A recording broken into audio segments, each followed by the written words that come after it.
വേനൽ ചൂടിൽ നാടെങ്ങും ചുട്ടുപൊള്ളുന്നതിനൊപ്പം തീപിടുത്തം വ്യാപകമാവുകയാണ്.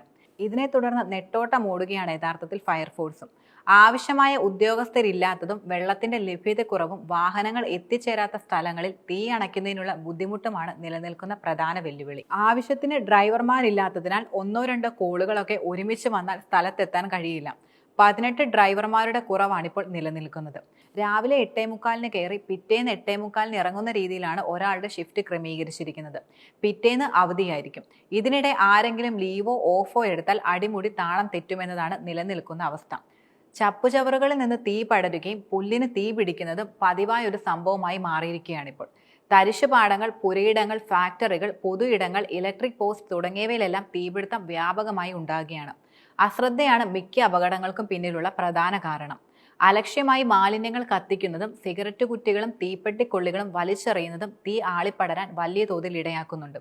ഫയർഫോഴ്സിന്റെ സമയോചിത ഇടപെടൽ മൂലമാണ് വൻ അപകടം പ്രധാനമായും ഒഴിവാകുന്നത്. ഇടയ്ക്കിടയ്ക്കുള്ള കാറ്റും പകൽ അന്തരീക്ഷ ഊഷ്മാവ് കൂടിയതുമാണ് വില്ലനായി നിലനിൽക്കുന്ന പ്രശ്നം. ഒരു മാസത്തിനുള്ളിൽ 60-ലേറെ വിളികളാണ് ഫയർഫോഴ്സിനെത്തുന്നത്. വരും മാസങ്ങളിൽ കൂടുതൽ കേസുകൾ റിപ്പോർട്ട് ചെയ്യുമെന്നതിനാൽ സിവിൽ ഡിഫൻസ് വോളണ്ടിയേഴ്സും സജ്ജരായി നിൽക്കുകയാണ്. കോട്ടയം നിലയത്തിൽ 5 യൂണിറ്റുകളാണ് നിലനിൽക്കുന്നത്. എമർജൻസി വാഹനങ്ങൾ, 2 scuba, ambulance, water mist, motor bike എന്നിങ്ങനെയാണ് പ്രധാന സൗകര്യങ്ങൾ. കോട്ടയം, പാമ്പാടി, കടുത്തുരുത്തി, ഈരാറ്റുപേട്ട, വൈക്കം, കാഞ്ഞിരപ്പള്ളി, ചങ്ങനാശ്ശേരി, പാല എന്നിവിടങ്ങളിലാണ് അഗ്നിശമന സേനാ നിലയങ്ങൾ പ്രധാനമായും ഉള്ളത്.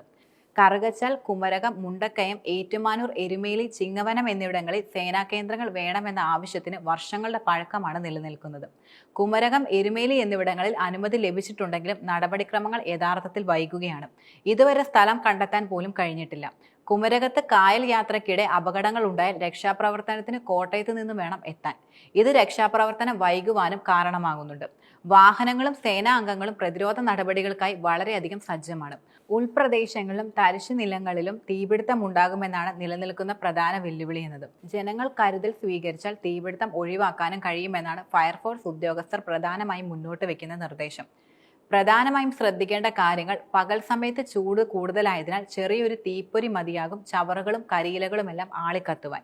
നട്ടുച്ചയ്ക്കും മറ്റും ചപ്പുചവറുകൾ കൂട്ടിയിട്ട് കത്തിക്കാതിരിക്കാൻ പ്രത്യേകം ശ്രദ്ധിക്കണം. ചവറുകൾ കൂട്ടിയിട്ട് കത്തിക്കുമ്പോൾ ഒരു ബക്കറ്റ് വെള്ളം കൂടി കരുതുന്നതും വളരെ നല്ലതായിരിക്കും.